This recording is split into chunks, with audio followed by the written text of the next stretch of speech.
Hey guys, this is YuseiDWheeler here, and I'm going to do something a little different today. So, normally this is the part where I start reviewing some of my Vanguard decks, though, but you know what?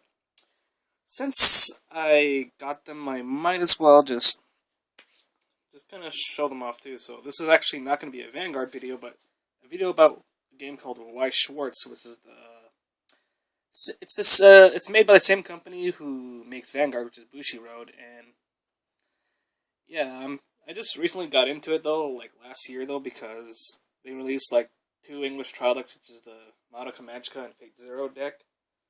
So, but instead, I recently got some new decks here though, and well, basically this is basically two trial decks meshed together though. So you're not gonna see all the cards in the trial deck though, because like normally I would take them out, though, but I'm too